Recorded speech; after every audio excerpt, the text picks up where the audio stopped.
Hey guys, what is up? It's JJ Tech here, back again for another video.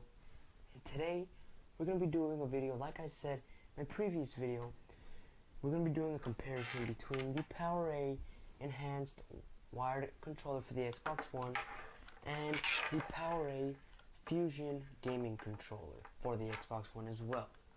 So if you don't know about this, I did do a video with this one, the PowerA Fusion controller, which is supposed to be more of a, what do I call it, an Xbox One Elite alternative. Let's say if you're on more of a budget, because an Xbox One Elite controller is much more expensive, this can be an option for you. Now on the other hand, this one right here is supposed to be the newer version of the Fusion controller, but we're going to find out to see the differences and to see if it's better or worse. And we're going to be comparing these two side by side. So let's get into the video. Alrighty guys, so right off the bat, right when I start comparing these two, you can see a very difference here, that this one is hardwired, the wire is hardwired into the controller itself, so you can't detach it, and this one is detachable. So I don't know if you guys saw a minute ago, I did have it connected, but I disconnected it for the sake of this video, but it is detachable, so which is a great thing, especially if, well, it's kind of annoying for you wrapping it up every time to put it back. This could be really convenient. Just attach it, put that cord away, and then you're all set. Now, as you guys know, what I do in my usually my comparison videos, I usually do 4 categories. I usually go over the style, you know, how it feels. So first, guys, to clarify, I'm gonna go over style, how it feels, you know, the differences between them, and then the pros and cons. So first, let's go over style. Now, style is something that it is up to personal preference, but I'm going to go over what I prefer. Now, as you can see here, we do have very different designs. This is the PowerA Fusion controller. Looks like a more rugged design, more gamer like more hardcore. And then this one is more of a subtle look-alike, and it looks more like the actual Xbox One controller official version itself than this one. And if you don't want to stand out in the crowd too much, this could be a good decision. Now, in terms of design, I do prefer the PowerA Fusion controller just because I like something different. I don't just want something that just, you know, blends in. I want something that stands out. And so, like I said, this is my personal opinion. So, this I'm gonna give the win for style for the PowerA Fusion controller. But in some cases, I'm also gonna give the win to this one because for some people that do like subtle design, this could be a good one. Now I'm going to go over comfort, like how it feels when you're holding the controller. And now, this, like I said, another thing that's personal preference, but I'm going to be going over what I like. Now, for comfort, I've had this for about a week now, since I made my last video of me unboxing. I've had it for about a week, and I can tell you guys that this controller feels really, really good. Now, compared to this one, here as you can see, we have a crazy like grip right here on the side and the back. As you can see, it's kind of crazy grip. Here it's pretty much no grip. So for the grip and comfort, I have had this one for about what, a month or so now, a month or 2 now, actually 2-3 months now. I've had this, and I've had a really good feel of how this feels. And guys, I gotta say, this one feels really, really solid, and this one does too. Now I've had this one for a week, and they feel both pretty good. But if you are going to play for the long-term session, this one does feel a little bit more comfortable, just slightly though, a little bit more comfortable if you are doing long periods of gaming, just because of these little, you know, inserts here. It does help you grasp onto the controller a little bit better. Now this one by no means is bad at all. It just doesn't have any grip to hold on, and this, I'm going to have to give the win to this one for comfort. Now I'm going to be going over pros and cons of both of these controllers. Now they both have their pros and their cons. I'm going to be going over the pros and cons of the PowerA Fusion controller first. Let me put that one to the side so I can tell you the pros and cons of this bad boy. Now as you can see here, I'm going to go over 2 pros and 2 cons for each of them so it can be fair. Now, 2 pros that I have is, first of all, the grip.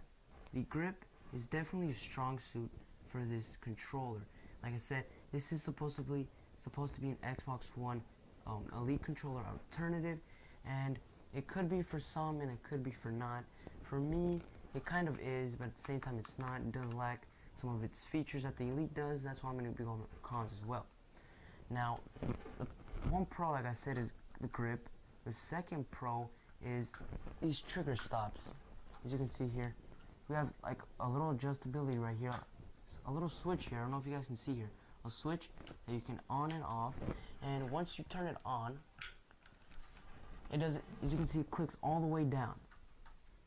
And if you turn the trigger stop on, as you can see, it doesn't go down all the way. So this could really help in shooter games, especially if you're trying to be really accurate. This can really help. So that's two pros.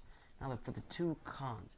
Two cons is it does, first one is it does feel a little bit cheap in the hand sometimes. It does creak a little bit. I don't know if you guys can, it creaks a little bit. Let me get to the mic right here.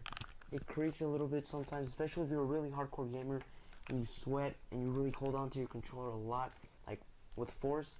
You are going to notice that it does feel a little bit cheaper. But that doesn't really matter all the time. But the buttons are also cheap. A little bit cheaper.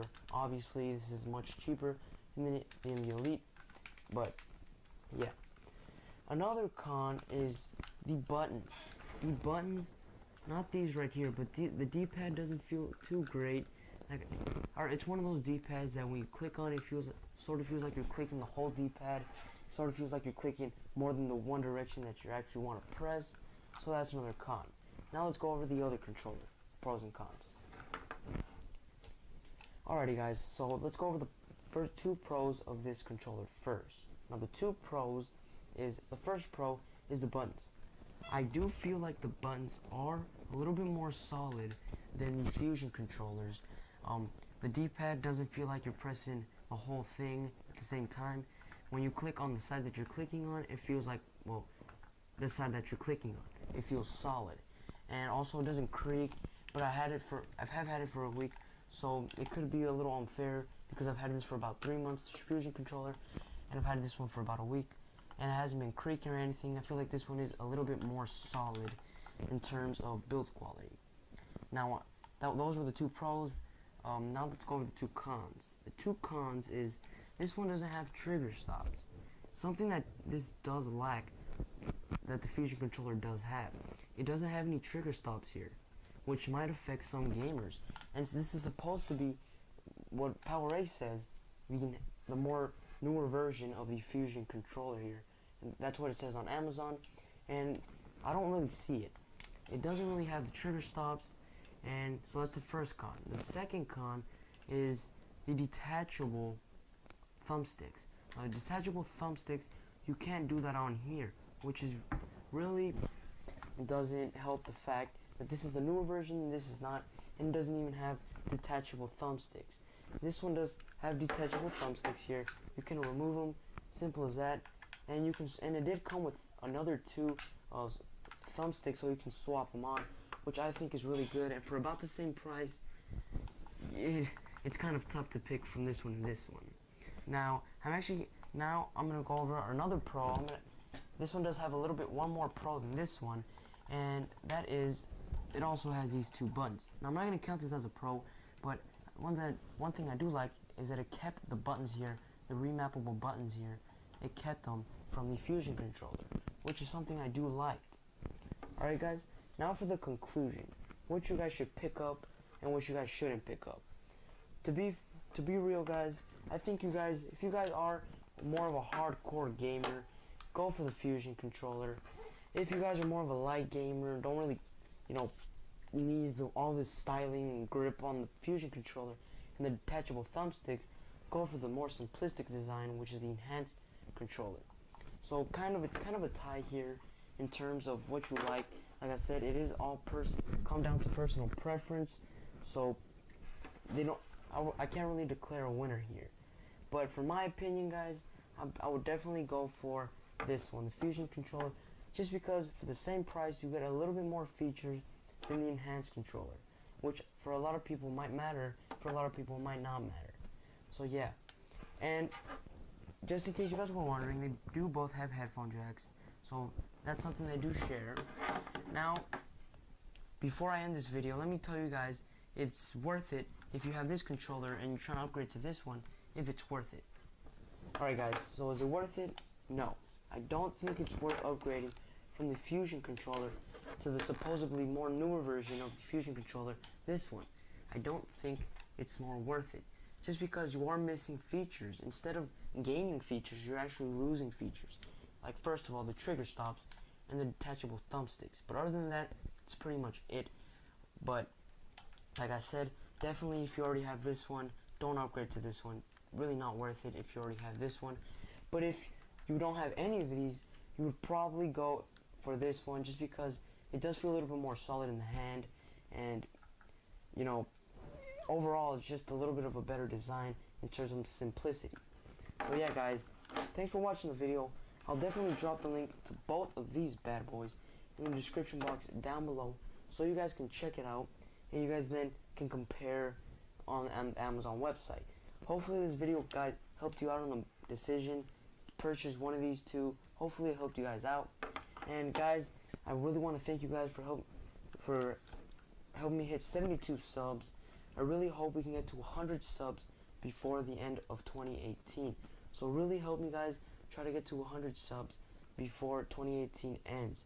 I really would like that. I really would appreciate it. Thank you guys for helping me hit 72. And I hope we're able to hit 100 by the end of this year. So yeah guys, like I said, I'll drop the link to both of these down below. Definitely smash the like button. Subscribe down below. Thanks for watching the video guys. Peace.